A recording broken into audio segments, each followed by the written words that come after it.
Бывший раб, которого держали в хлеву на цепях, погиб на СВО. Нюргун из горного района пережил унижение и насилие на ферме в Нюрбинском районе Якутии.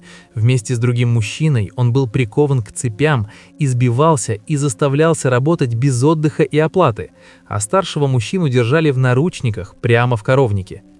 После побега Нюргун вернулся к более привычной жизни, но личная драма продолжалась и в соцсети Bingo Life.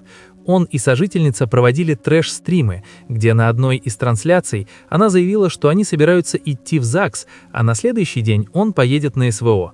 При этом она говорила, что будет ждать его смерти, чтобы получить 14 миллионов рублей и ежемесячные выплаты с его карт.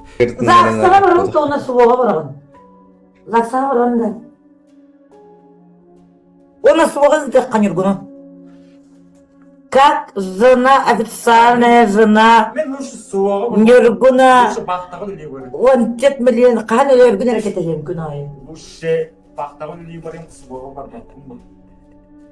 Суга юдарга марк верде. Давай, блядь. Короче, хасын загсы өйін суға дейі көрді.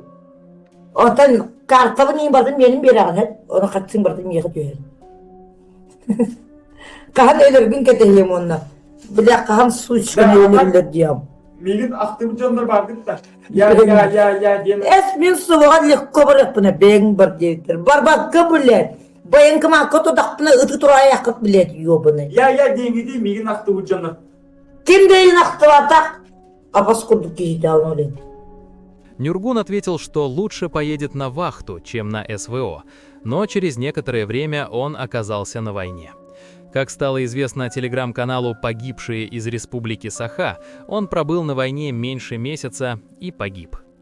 Напомним, ранним утром 4 апреля 2025 года он постучался в дом местной жительницы Акулины, которая дала ему чистую одежду и вызвала полицию. Уголовного дела в отношении двух жителей Нюрбинского района. Они обвиняются в использовании рабского труда двух лиц с применением насилия и угрозой его применения.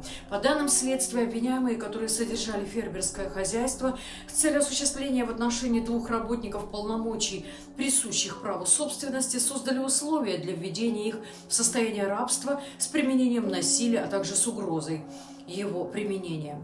Потерпевшие были поставлены в зависимое от них положение, при этом один из работников содержался в не имеющем надлежащих условий для проживания человека и ведения бытового хозяйства коровнике. Там же он выполнял хозяйственные работы по содержанию крупного рогатого скота и при этом фактически был лишен возможности свободного передвижения. На вторую неделю работы фермер стал бить его дубиной, пинал, подгонял, быстрее. Вместе с ним в хатоне работал еще один мужчина, закованный в наручники. Совсем недавно, 16 января 2026 года, прокуратура района утвердила обвинительное заключение в отношении отца и сына, которые удерживали двух мужчин в рабстве с применением насилия. Пункты А.Г. части 2 статьи 127.2 УК РФ. Нюргун так и не успел пожить свободной жизнью, сбежал из одного рабства и стал рабом военной системы.